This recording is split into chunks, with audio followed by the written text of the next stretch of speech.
রাত্রি তখন গভীর, চারপাশ নিস্তব্ধ, শুধু মাঝে মাঝে ঝিঁঝি পোকার ডাক।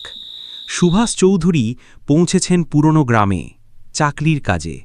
সরকার থেকে পাঠানো হয়েছে তাকে একটি দীর্ঘদিন বন্ধ থাকা ডাকঘর পুনরায় চালু করতে। ডাকঘরটা বহু পুরনো, ব্রিটিশ আমলের। ইঁট ভাঙা দেয়াল, ছাদের পলেস্তারা খসে পড়ছে। গ্রামের লোকেরা বলে ওটা অভিশপ্ত জায়গা। অনেক বছর আগে একজন ডাক পিয়ন রাতের বেলা চিঠি বিলি করতে গিয়ে হারিয়ে যায়, আর কখনো ফেরেনি। তারপর থেকেই কিছু অদ্ভুত ব্যাপার ঘটতে থাকে। সুভাষ এসব বিশ্বাস করেন না। কাজ শুরু করলেন। পুরনো আলমারিতে ধুলো জমা চিঠির স্তূপ। হঠাৎ একটা চিঠি হাতে এলো, তারিখ 13 অগস্ট 1947। কিন্তু অবাক করা বিষয়ে ঠিকানাটা তার বর্তমান থাকার ঘরেই লেখা। চিঠিতে লেখা, আমি এসেছি, দরজা খুলে দাও।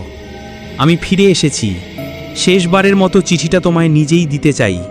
হরিপদ, ডাকপিয়ন।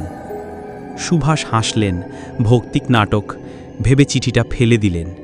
কিন্তু রাতের ঠিক 12টা বেজে 1 মিনিটে দরজায় টোকা।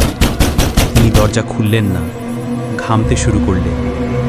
কিছুক্ষণ পর আবার চিঠিটা নিজের ডেস্কে দেখতে পেলেন।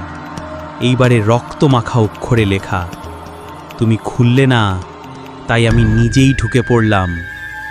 ঘরের বাতি নিভে গেল, পেছনে ঠান্ডা একটা নিঃশ্বাস। চিঠি তোমার নামেই লেখা, সুভাষবাবু। পার্ট 2 দেখতে চাইলে কমেন্ট করুন, সাবস্ক্রাইব করুন আর লাইক করুন।